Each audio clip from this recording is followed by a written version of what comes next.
How many of you have some major goals you'd like to achieve? Raise your hands, please. Very good. I know you do. That's why you showed up. I like to ask people whether or not they have goals that they'd like to achieve, and hopefully they're goals that really are worthy of your efforts and your talents. I want you to shake someone's hand right now on your right and left, look them in the eyes and say, you have something special. I like to ask whether or not you have goals, but I want to ask you another question. How many of you know that if you had your life to live over again, you could do more than what you've done thus far? Raise your hands, please. Now, that proves a point, that what we do and what we accomplish in life is only a tip of the iceberg of what's possible for us. So I want you to think about some goals that you'd like to achieve, and I'd like for you to, let's say, break them up in three categories. Number one, I want you to think about some personal goal you'd like to achieve. And I'd like for you to think about some career goal, some business goal that you'd like to achieve. And I want you to think about some social contribution, some impact you'd like to make with your life. It was Horace Mann who said, we should be ashamed to die until we've made some major contribution to humankind. I believe we live in the greatest country in the world that gives us an opportunity to leave our mark, to make a statement with our lives. And as you think about these goals, whatever those goals are, I want you to dramatically increase those goals. And I want to warn you, I don't want you to think about how you're going to do it. How is none of your business. The most important thing is just to increase those goals dramatically. I've found that most people fail in life, not because they aim too high and miss. Most people fail in life because they aim too low and hit. And many don't aim at all. So raise the bar on yourself and don't ask how you're going to do it. I'll never forget when I decided that I wanted to become a motivational speaker. I saw the late Dr. Norman Vincent Peale, and my heart said, I can do that. But my mind asked the question, how? And for over 14 years, I would go see Zig Ziglar and Dr. Norman Vincent Peale and Jim Rohn and different speakers, and I would be in the audience, and my heart would pounce and say, you can do that, Les. And then when I would leave, I would be going to the parking lot, and my mind said, how are you going to do it? And I spent so many years trying to figure out how. I wasted 14 years. How many of you ever procrastinated? Raise your hands, please. Yeah, see, so as you begin to think about your goals, the most important thing is, and write this down, commit yourself. See, once you commit yourself, the how will come, the way will come. Once you commit yourself, you will then figure it out. And if you're going in the wrong direction, all you have to do is turn around and go in the other direction. You will figure it out. You want to begin to just challenge yourself. You want to stretch yourself because you really don't know what you can't do. I'll never forget the first day that I met Mr. Washington. I was born in a poor section of Miami, Florida called Liberty City. I was born in an abandoned building on a floor with a twin brother. And when we were 6 weeks of age, we were adopted. And when I was in the 5th grade, I was identified as EMR, labeled educable, mentally retarded, put back from the 5th grade into the 4th grade. And I failed again when I was in the 8th grade. I don't have any college education, but because of my mother, and I feel like Abraham Lincoln, who said, all that I am and all that I ever hope to be, I owe to my mother. I saw a sign once that said that God took me from my biological mother's womb and placed me in the heart of my adopted mother. So my first major goal was to buy my mother a home, to take care of my mother. And I did that, took care of her until she passed at 88. But I'll never forget when I met Mr. Washington. I was in a class waiting on another student, and he came in and he said, young man, go to the board and work this problem out for us. I said, oh, sir, I can't do that. He said, why? I said, I'm not one of your students. He said, look at me. I said, yes, sir. Go to the board and work the problem out anyhow. I said, sir, I can't do what you're asking me to do. He said, why? Sir, because I'm educable, mentally retarded, sir. And as the students erupted in laughter, he came from behind his desk, he looked at me and he said, don't you ever say that again. Someone's opinion of you does not have to become your reality. And that was a turning point in my life. On one hand, I was humiliated. But on the other hand, I was liberated. Because he looked at me with the eyes of Goethe, who said, look at a man the way that he is. He only becomes worse. But look at him as if he were what he could be. Then he becomes what he should be. And so Mr. Washington, he challenged me. And I want to challenge you right now. about raising your goals. And I want you to shake someone's hand on your right and left, look them in the eyes and say, stretch yourself. Yeah, see, I think that you really have to stretch yourself to discover your stuff. I think that we have to really begin to experiment with life. And I said that you have something special. I didn't say that just to be kind and courteous. You do. See, I think that there are not many people that come to seminars or workshops or will watch a program of this nature. Why? I just think that most people are just satisfied to where they are. I'm reminded of a man one day. He was walking down the street and he passed his porch where some people were on the porch talking, and there was a dog moaning and groaning. And he was curious why the dog was moaning and groaning. And he went back and he said, excuse me, he asked the owner, why is the dog moaning and groaning? Guy said, because he's laying on a nail. He said, well, why won't he get off? He said, it's not hurting bad enough for him to get off. Just hurting bad enough to moan and groan. How many of you know people who should be here? Raise your hands, please. How many of you know people all they do is moan and groan? Moan and groan. I'm not making enough money. Moan and groan. I'm unhappy with my job. 87% of people go to jobs that they hate. And in addition to that, you know, as we know that we have the dubious distinction in this country that on Monday morning the heart attack rate increases over 35%. On Monday morning between 6 o'clock and 9, people going to jobs that they hate. The heart said, didn't I tell you I didn't want to go? And attack them. Some of you don't want to go to work next Monday. So the thing is this. So you want to find out what resonates with you. What is it you really want to do? You want to experiment with life and find out what fits for you. You have something special. You have greatness within you. You have the ability to do more than you can ever begin to imagine. See, I believe that anybody through observation and practice can perform at the level of excellence. But when you're pursuing your greatness, and this is worth writing down, you don't know what your limits are, and you act like you don't have any. So I say to you, you have something special. You have greatness within you. And I want to make 4 things clear. Number 1, everything that I'm going to say, you already know it. If what I share, the message that I'm going to express right now and share with you, if it wasn't a part of who you are already, you wouldn't be in the audience. That's number 1. That's very important. It's already in you. I'm going to only confirm and validate that which is a part of you anyhow. The second thing is, everything I'm going to say to you, you've heard it before. From people with college degrees and credentials, I can't hold a candle to. It's common sense, but not common practice. Third thing is, I don't want you to agree with me, and I don't want you to believe me.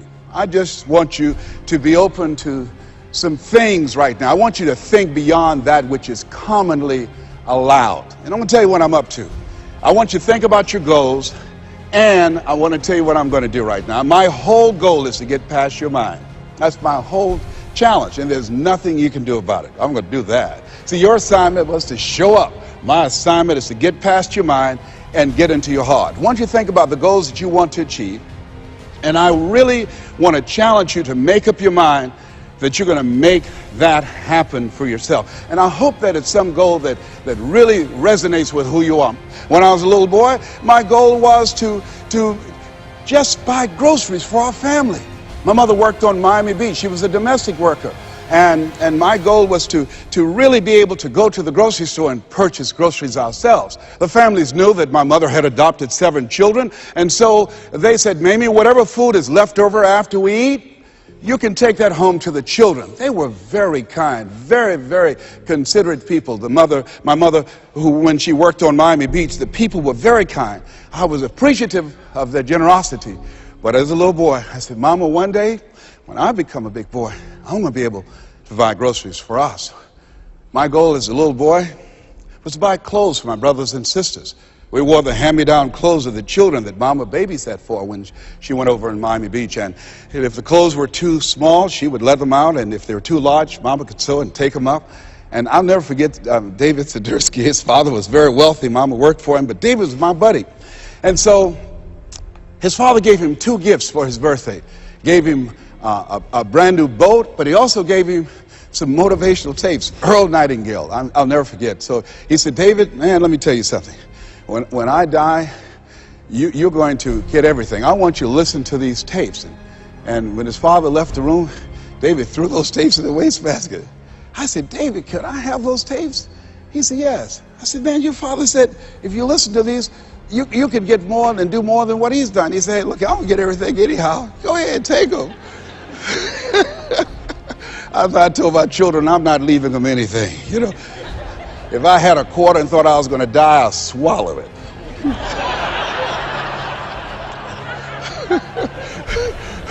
Write this down. It's not what you leave for your children, it's what you leave in them. Not what you leave for them, what you leave in them. No, absolutely not. I'll tell you something else happened. I never forget. Mama came home one day and said, Leslie, David sent you a new pair of shoes his father got for him. I said, oh, Mama, thank you so much. I can't wear David's shoes. I said, why? Well, you tell my buddy that, you know, I wear size 9.5. He wears size 9. She said, boy, shut up, sit down, and put those shoes on. She said, Margaret Ann, go get some Vaseline. And she came in there, and my sister started rubbing the Vaseline on my feet. And she said, run some water in the bathtub. And she's now go in there and put your feet in those shoes and don't mash the heel down. I said, Mama, shut up, boy, don't mash the heel down. And then she had me to get in the bathtub. I said, Mama, these shoes hurt. She said, get in there and walk around in the water.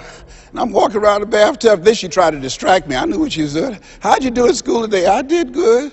Did you get in any fights? No, ma'am. You know you fought somebody. Well, I only hit 3 people today.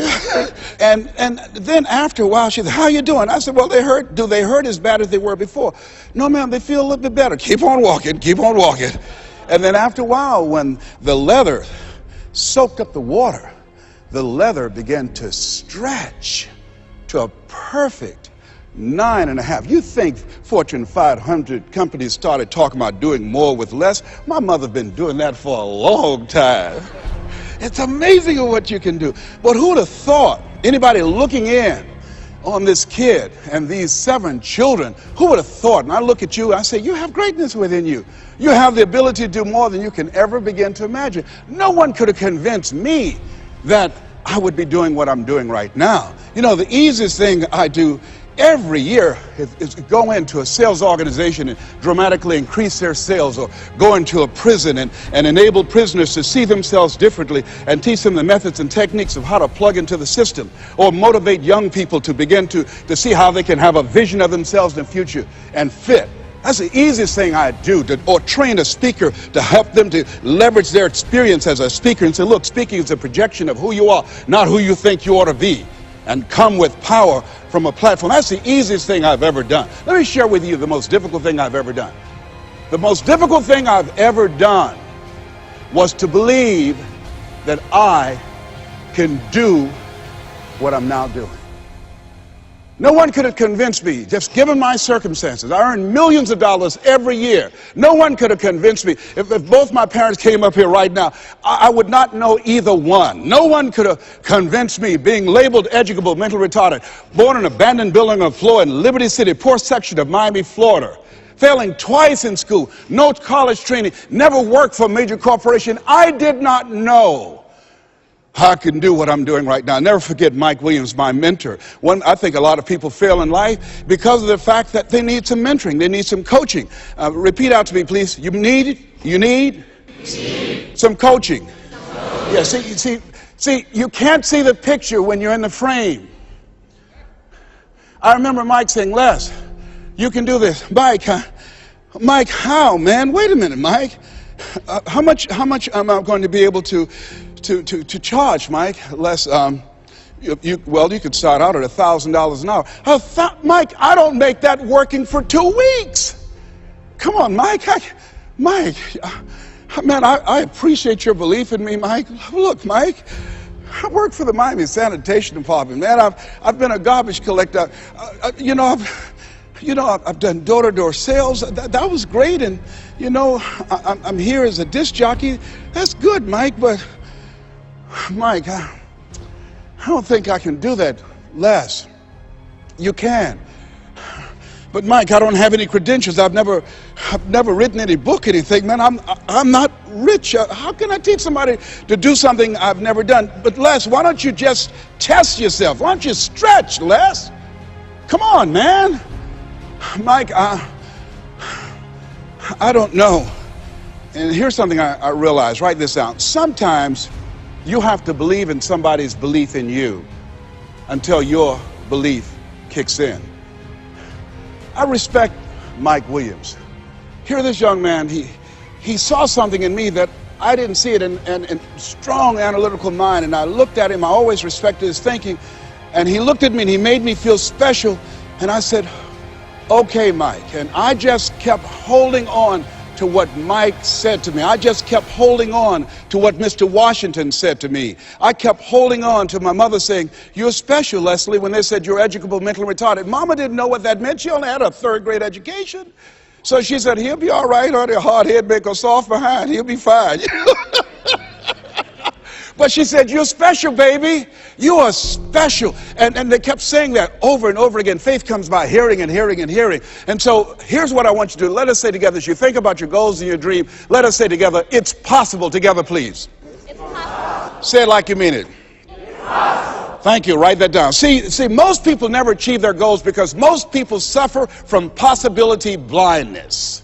They look around trying to think about the things that they don't have. Robert Roots, young man who wrote a book about success principles of the three little pigs. He said, it's not what you don't have, it's what you think you need that keeps you from being successful or happy in life.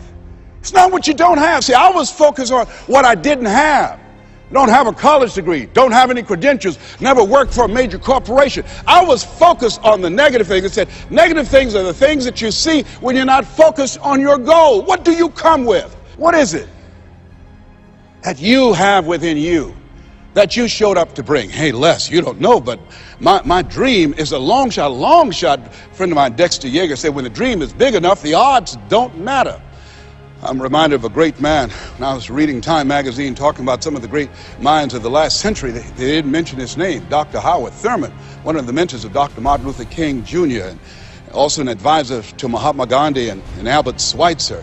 And he said, the ideal situation for a man or woman to die is to have family members standing around their bed praying with them as they cross over.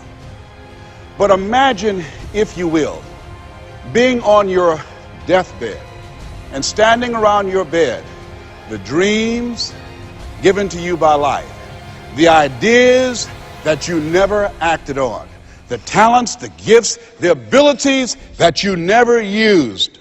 And there they are, standing around your bed, looking at you with large, angry eyes, saying, we came to you, and only you could have given us life. And now we must die with you forever. And the question is, if you died this very moment, what will die with you? What dreams? What ideas? What talents? What leadership potential? What greatness that you showed up to bring? That you allowed fear or procrastination to hold you back? Perhaps that's why Henry David Thoreau wrote the words, oh God, to reach the point of death, only to realize that you've never lived, only to realize that you've never scraped the surface of your potential. Repeat out to me, please, with power, feeling, and conviction. I refuse to die an unlived life. Yes, shake someone's hand on your right and left and say, live your dream. Yeah, I think we should all resolve. I refuse to die an unlived life. Don't worry about the odds. You survived 1 out of 40 million sperms. You will never have those odds again. You beat those odds, you can win anything. Here's something else stops most people. You know what it is? Failure. Let us say together, I will fail my way to success. Yes, write that down. I will fail my way to success. See, 8 out of 10 millionaires have been financially bankrupt. 85% of people allow their fear of failure to outweigh their desire to succeed. And I believe that the reason that most people go so far in life and stop. Maya Angelou said it best. She wrote a poem. She said that most people go so far in life and then they park. They pull off the highway of life, especially when they get some hits, especially when they've been rejected, especially if they have an illness, especially if they lose something. They park. And I take it further. They don't even turn on their emergency lights. It's not because that they are broken down. They don't want anybody to stop and say, hey, look here, I've got some jumping cables in my trunk. You need a jump? Hey, look here, there's a service station ahead about 3 or 4 miles. I have a can. I can take you up there and get some gasoline. Oh, no, I'm just fine. I had a talk show once, and highest rated, fastest canceled talk show in the history of television. Well, at least I had one. And I was excited. You know, when time I came into television years ago, television was based upon conflict and controversy. So I said, I want a solution-oriented talk show. First concept of that kind. High ratings. And the syndicators say, you just got lucky. Come on, let's do these other type of shows. You can be a Jerry Springer. Oh, no, that's not why I came here. No, I believe that we live in the greatest country in the world where we should hold ourselves to certain standards. I'm not going to come here and sell out on who I am. I'm not going to compromise. I'm not going to lower my standards for you. No, that's not why I showed up. And so they fired me. Security walked him out. I said, I can walk by myself. But let me tell you what happened. I took a hit and I parked. It wasn't that I didn't have the ability to do more. My concept was good. But what happened when I took the hit, when they canceled the show, I canceled myself.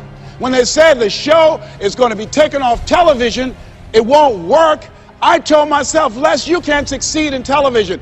And I parked. You know what I did? I went back to my comfort zone. As a motivational speaker, at least I'm doing better than most people. That's nothing to compare yourself to worse that other people are doing and then make yourself feel better. No, I parked. I didn't have my emergency lights on. I didn't want to show up on the radar. I parked. You know how long I parked? I parked for 10 years. Do you hear me? Now, unlike Regis Philbin, when his shows were canceled, he kept going. He kept going. He kept going. And he got other shows. I bet you somebody gave him a push. Somebody said, hey, you need a lift. I didn't even make that an option for me. I got off the highway, I went back to my comfort zone, and I parked. The show failed, and I identified myself as a failure. And guess something happened. One day, just flipping the channels, looking at PBS, and saw Wayne Dyer, my friend Wayne Dyer. And boy, I said, wait, we're both in our 60s. Wayne is still doing it. Wow, the little hair he has, it's gray, he's still there. I said, hey, I've got some more stuff in me. I've got another PBS special in me. I've got some other ideas. You know, Oprah and Phil, they're doing my stuff. Maybe I need to come back out here. And I went back and started calling PBS and different people. They said, Les, what happened to you? I said, well, I didn't know whether or not anybody would be interested in me because the show was canceled. No, you had some good ideas. And when they said, yeah, we would love to do a show with you, I said, you would? They said, yes. And when I went into the studio and people that worked with 10 years ago, they were still there. And I said, guys, you know, do you guys still have it? They said, we have it. Do you have it? I said, I think so. You know. And I did the show, and I wasn't as good as I was 10 years ago because I was off the highway. I'd gotten off the highway of life. I'd been parked for so long, it's taking me some time to get my strength back, to find my power, to get my confidence back. But at least I'm back out there in the game, determined to dry empty.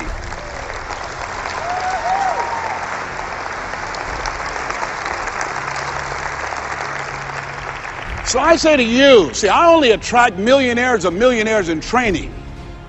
Just going to get that in a minute. You have something special. You have greatness within you. And the only reason you're here, you are my assignment. You can feel me. Some of you feel me right here in your heart of hearts. And my goal is to get past your mind and into your heart. So it's necessary that you have the mindset that I can do this. You've got to begin to believe and to fortify that belief and feed that belief by listening to tapes, going to seminars and workshops, by challenging yourself, by stretching yourself. It was Osborne who said, unless you attempt to do something beyond that which you've already mastered, you will never grow. And as you begin to challenge yourself, you'll discover some things about yourself that you don't know right now. The other thing is you begin to look at yourself, look at your dreams, and begin to experiment and stepping into your greatness. One of the things that's very important, whatever goals and dreams that you have, repeat after me, please, make your move before you're ready. You have Price Pritchett, who's a great motivator and trainer. He said, make your move before you're ready. We're instructed in life to walk by faith and not by sight. See, you want to really begin to stretch yourself. You want to become a risk taker. You want to raise the bar on yourself. Most people won't do that. See, most people engage in low life living, low risk living. Viscott said, if you're not willing to risk, you cannot grow. And if you cannot grow, you cannot become your best. And if you cannot become your best, you can't be happy. And if you can't be happy, then what else is there? I like what Helen Keller said, life is short and unpredictable. Eat the dessert first. And so you want to begin to take some chances. You want to begin to challenge yourself and make it okay to fail and learn from your failures. Don't allow fear of failure and the allure, the attractiveness of playing it safe in life to draw you in. You can't get out of life alive. You've got to die to leave here. Other thing is you look at yourself, look at your dreams, detoxify your life. Write that down. See, I think that most people never achieve their true goals in life because they're surrounded with too many toxic, negative, energy-draining people. You've got to look at the people in your life and ask yourself the question, what is this relationship doing to me? How is it impacting my life? Am I a better person? Sidney Poitier wrote a book called The Measure of a Man. And it's powerful, but I encourage you to get the tapes. I love his voice, and he said something in there. He said, when you go for a walk with someone, something happens unconsciously. It's not spoken. Either you adjust to their pace or they adjust to your pace. Whose pace have you adjusted to? See, you want to surround yourself. My daughter, Ona Brown, who's a speaker and coach, she says, call forth your team, but make sure these are people that you can learn from. I'll never forget, I'm on a special board with a Bishop T.D. Jakes, and we went into a board meeting. He looked at everybody before opening the meeting. He said, as soon as I know as much as you do, you're fired. And with that, the meeting is now open. Everybody continued to learn on that board. Trust me that. A friend of mine, Dennis Kimbrough, motivational speaker out of Atlanta, he said, if you're the smartest one in your group, you need to get a new group. So as you look at yourself and look into the future, call forth your team. George Fraser says your network determines your net worth. Who do you allow to be in your ear? What kind of relationships are you developing? Are they an asset to you or they are a liability? Do they elevate your spirits or do they tear you down? We get two types of people, nourishing people and toxic people. Nourishing people, they bring the best out of you. They encourage you, they inspire you, they hold you accountable. Toxic people, they are critical people, always telling you what you can't do. They're always measuring your possibilities based upon their failures. My mother said, never let anybody tell you what you can't do, son, especially if they haven't done it.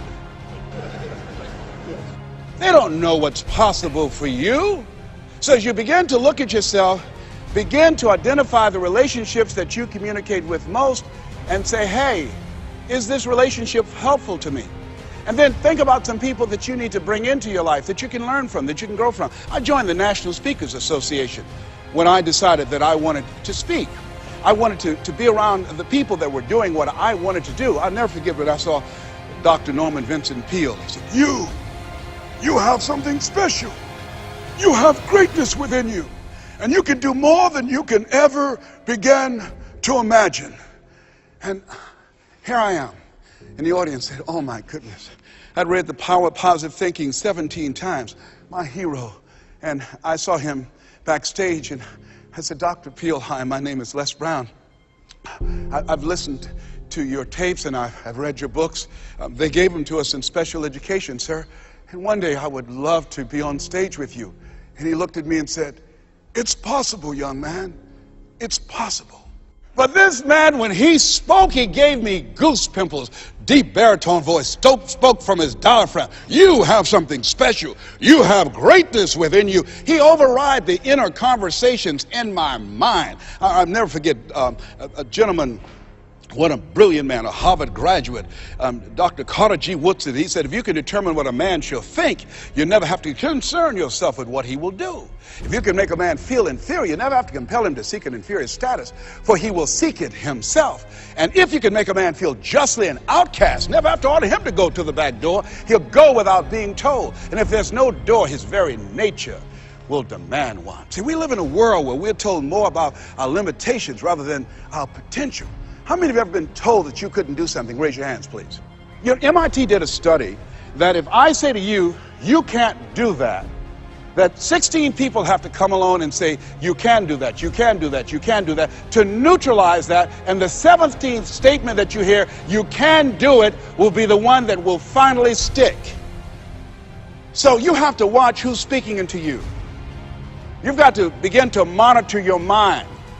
And you've got to begin to literally be proactive in programming yourself to success. Be ye not conformed to this world. Be ye transformed by the renewing of your mind. You've got to take responsibility to make that happen. And as you begin to do that, you'll begin to see some incredible changes in your life. I understand now when Earl Nightingale said, all of us are self-made, but only the successful will admit it. As you begin to look at your dreams and look at your goals, write this down. Know your vitamin. See, most people stop short of their dreams and park and get off the highway of life because of the rejections of life. You will always be rejected. It's no big deal. Jack Canfield said rejection is a myth. It's not like when somebody says no and then they slap you. No, it's just, to me, know your vitamin. Get excited about the no. Why? Because every time someone says no, that brings you another step to a yes. You're getting closer. Trust me, you will win if you don't quit. You will win if you don't quit. Even a broke clock is right twice a day. The other thing is, as you look at yourself and look at your goals and look at your dreams, assess yourself. What are your strengths? What are your weaknesses? What do you bring to the table? When I looked at becoming a motivational speaker, I looked at all the speakers and I noticed that they were pretty much scripted. So I said, what is it that can make me stand out? I don't have any college education. I don't have any credentials. I never worked for a major corporation. What is it I can do to offset my weaknesses? And then something said, well, Les, and this is very important. Mr. Washington, Mr. Brown, yes, sir. What do you want to do with your life? I want to become successful. Good. He said, you must be willing to do the things today others won't do in order to have the things tomorrow others won't have. That's why you said you have something special. See, very few people go to seminars and workshops. They'll go to a concert, but showing up to get something that can expand their minds and help them to begin to see their lives differently, to give them a larger vision of themselves, they'll be too busy. Or they say, well, how much does it cost? Well, information costs, but it pays for itself. Here's the other thing is, ladies and gentlemen, let's say it's me. Yeah, see, it's possible you can live your dream. It's necessary that you have the mindset that I'm going to do this. But you've got to take ownership. You've got to decide, hey, I'm going to do this. You've got to take responsibility for your life. George Bernard Shaw said the people that make it in this life, they look around for the circumstances that they want, and if they can't find them, they create them. You've got to decide, it's me. You've got to say, and say this with conviction, I expect to win. Yes, I think it's important that we say that. If you ask most people, do you want to become successful? They will say yes. Took my oldest son for a walk, my namesake. We always expect our children to do far more than what we do. Said, Calvin, he wants his own identity. He's Leslie Calvin Brown Jr. I stopped him, looked him in the eyes, and said, do you want to be successful, son? He said, yes, sir, Dad. Very good. Let's walk, son. Walk further. Stopped him again. I said, Calvin, look me in the eyes, son. Yes, sir, Dad. Do you expect to be successful, son? And he stood there and he looked at me and his eyes got glassy. And he said, let's walk. And the reason that he said, let's walk, because my son is very bright. Of all my children, he's perhaps the smartest one. But Calvin now, over 30, Calvin now, a single parent of 2 daughters, good father. Calvin, now at this stage of his life, he's behind on his dreams. A lot of talent, a lot of abilities. Very conservative. One of those people, great mind, but he just hasn't developed that, things that we want our kids to have, that, I want it. Calvin, you got to kick it up a notch, son. You never thought you'd be in your 30s. You got to kick it up a notch. You got to increase your energy in order to live your dreams. You can't be casual about your dreams. Bill Bailey said, if you're casual about your dream, you'll end up a casualty. Shake someone's hand on your right and left and say, kick it up a notch. Yes. You got to kick it up a notch. What is it you bring? And whatever you bring, you've got to kick it up a notch. What is your signature as you look at where you want to go and what it is you want to do? As you look at your product or your services, repeat out to me, please. Provide more service than you get paid for.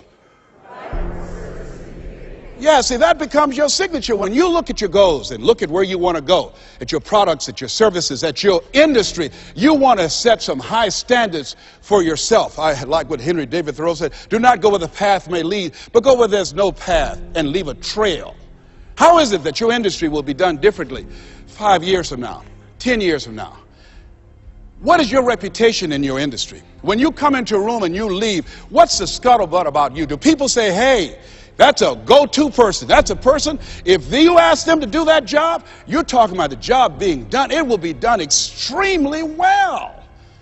Are you known for that person that stand out with what you do, that stand out with your quality of service, with your standards, always looking for ways to better your best? Are you one of those people that believe, well, if it ain't broke, don't fix it? Japanese believe it ain't perfect, keep working on it.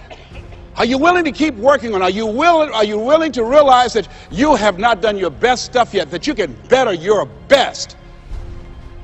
You've got to take responsibility for that.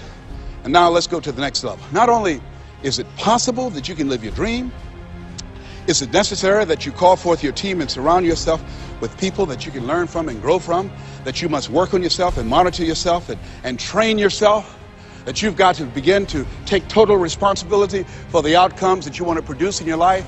Well, let us say together with power and conviction, it's hard.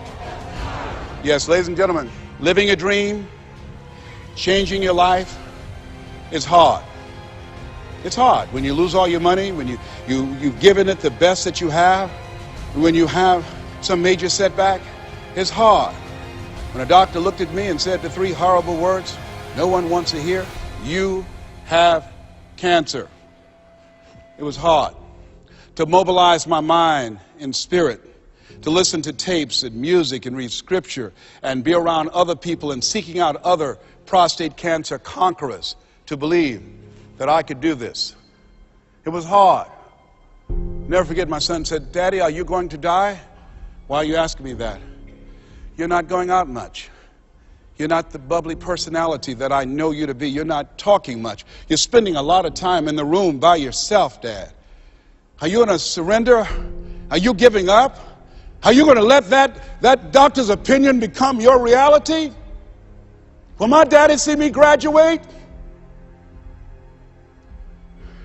Yes, son, yes.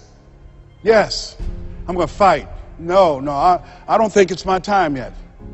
I'm going to see you graduate, but more than that, I've got some other things that I'm going to do with my life. And I thank you for asking me that. But I must tell you that I'm scared. I'm scared. And I've never been in this situation before. It's been easy for me to talk to people and encourage people when they've had challenges in their lives. But it's me. And I don't feel less than a man in admitting this to you. Yes, I'm scared. And I need some help. Repeat after me, please. Ask for help. Not because you're weak, but because you want to remain strong. And ask for help. And don't stop until you get it. Yes, see, life is hard, and there are some moments in life when you're going to need some help. You're going to need somebody to speak to you. You're going to need somebody to say something to you. I have a friend of mine, Willie Jolly, who's a motivational speaker. He said a setback is a setup for a comeback. I had to listen to Willie's tapes. I have another friend, Kevin Brace, who's a speaker. He said, Les, come on, man, you can do this. You can make this happen. You can hit a home run. It's a done deal. You are Les Brown. That cancer's got to get out of your body. I said, talk to me, Kevin, talk to me. That's what I need to hear. I needed to hear those words. I don't care who you are. Many people won't allow themselves to ask for help because of pride. Pride cometh before a fall. Because of ego. Ego means edging God out. No, ask for help. Not because you're weak, but because you want to remain strong. And ask for help and don't stop until you get it. I'm here because a lot of people helped me. I'm here because a lot of people believed in me at a time when I was struggling to believe in myself. The other thing is, let us say together, it's worth it. Yeah, see, I think, and write this down, you got to find 5 reasons that will make it worth it for you. 5 reasons. What will make it worth it for you? Mine was, I want to take care of my mother. Mine was, I want to do something with my life. What will make it worth it for you? Mine is, I want to leave a legacy. Mine is, I refuse to die an unlived life. What will make it worth it for you? Repeat after me, please. You got to be hungry. Mr. Washington said, Mr. Brown, what do you want to do with your life? I said, sir, I want to become a disc jockey. Is that right? Yes, sir. Good. Mr. Brown, you got to be hungry. He said, I want you to listen to Paul Harvey. He's the world's greatest communicator. Always find a coach or mentor, someone that's doing what it is you want to do. Watch them. Listen to how he does the rest of the story. Listen to his voice, Mr. Brown. Develop your mind and develop your communication skills, because once you open your mouth, young man, you tell the world who you are. And don't forget, Mr. Brown, you got to be hungry. Take the time to develop yourself. So I started training and working on myself. And then pretty soon I came to him. I said, sir, I've been working on myself. I've done the things that you told me to do. I listen to Earl Nightingale all the time and Zig, and I've been reading Dr. Norman Vincent Peale's book, and I'm ready. I practice every day 2 and 3 hours, sir. Is that right? Yes, sir. Very good, Mr. Brown. You got to be hungry. I said, why do you continue to say that? Sir, people that are hungry are unstoppable, Mr. Brown. People that are hungry, no excuse is acceptable. Go out and face the music, young man. And don't forget, stay hungry. Make know your vitamin. I went to apply for a job on Miami Beach. Milton Butterball Smith was the program director. Hello, Mr. Butterball. How are you, sir? My name is Les Brown, sir. I like to be a disc jockey. He said, young man, you have any journalism in your background? No, sir, I don't. You have any experience in broadcasting? No, sir, I don't. He said, I'm sorry, we don't have any job for you. I went back and I told Mr. Washington. I was devastated. I said, Mr. Washington. They said, no, they wouldn't even allow me to audition for them, sir. Mr. Brown, don't take it personally. I told you, know your vitamin. Most people are so negative, they have to say no 7 times before they say yes. Be unstoppable, Mr. Brown. You got to be hungry. Go back again. Yes, sir. Hello, Mr. Butterball. How are you, sir? My name is Les Brown, sir. I like to be a disc jockey. Young man, weren't you here yesterday? Yes, sir, I was. Didn't I tell you no yesterday? Yes, sir, you did. Then why are you back today? Well, sir, I didn't know whether or not somebody was laid off or somebody was fired, sir. Nobody was laid off or fired. Now get on out of here. I came back the next day. Hello, Mr. Butterball. How are you, sir? My name is Les Brown, sir. I like to be a disc jockey. I know what your name is. Weren't you here the last 2 days? Yes, sir, I was. Didn't I tell you no the last 2 days? Yes, sir, you did. Then why are you back today? Well, sir, I didn't know whether or not someone got sick because someone died, sir. No one got sick or died. No one was laid off or fired. Now, don't you come back here again. I came back the next day talking loud, looking happy like I see you for the first time. Hello, Mr. Butterball. How are you? He looked at me with rage. He said, go get me some coffee. I said, yes, sir. So I became the errand boy for the disc jockeys. I'd go get their lunch and their dinner, and I'd stand in the control room, memorizing their hand movements on the control board and all the instruments, learning everything that I could because I expected to be behind that microphone. Then one day, it was a Saturday afternoon, and a disc jockey by the name of Rockin' Roger was drinking while he was on the air. Rockin' Roger got so drunk, he started slurring his words. He was about to fall off the chair. He obviously could not complete his program. And there I was, looking at him through the control room window. A Saturday afternoon, I was the only one there, young, ready, and hungry, walking back and forth saying, drink, rock, drink. Drink, rock. I'd have gone and get him some more if he'd asked me to. Then pretty soon the phone rang. It was the general manager, and I answered the phone. I said, hello? He said, young boy, this is Mr. Klein. I said, I know. He said, Rock can't finish his program. I said, I know. He said, would you call one of the other DJs in? I said, yes, sir. I hung the phone up. I said, you must think I'm crazy. I called my mom and my girlfriend Cassandra and said, y'all come out on the front porch and turn up the radio. I'm about to come on air. I waited for about 20 minutes and I called him back. I said, Mr. Klein, I can't find nobody. He said, young boy, you know how to work the controls? I said, yes, sir. He said, go in there and segue the records, but don't say nothing here. I said, yes, sir. I couldn't wait to get old Rock out of the way.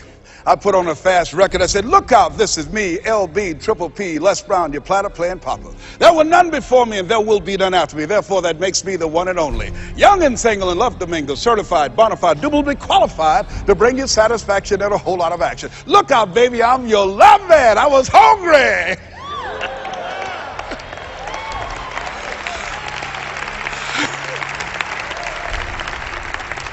The people that want to step into their greatness are hungry. Shake someone's hand on your right and left and say, you gotta be hungry.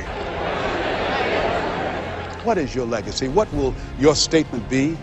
Resolve every day, read it every day. I refuse to die an unlived life. I like to leave this with you that Mama used to love to hear me say. She said, boy, say that thing for me, and I dedicate this to you, to the greatness that's within you, because it's there. And it says simply this: if you want a thing bad enough to go out and fight for it, to work day and night for it, to give up your time, your peace, and sleep for it. If all that you dream and scheme is about it, and life seems useless and worthless without it, and if you gladly sweat for it and fret for it and plan for it, and lose all your terror of the opposition for it, and if you simply go after that thing that you want with all of your capacity, strength and sagacity, faith, hope, and confidence, and stern pertinacity, if neither cold poverty, famine, shall sickness or pain of body and brain can keep you away from the thing that you want, if dogged and grim you besiege and beset it, with the help of God you'll get it. This has been Mrs. Mamie Brown's Baby Boy. God bless you and God bless America. You have greatness in you.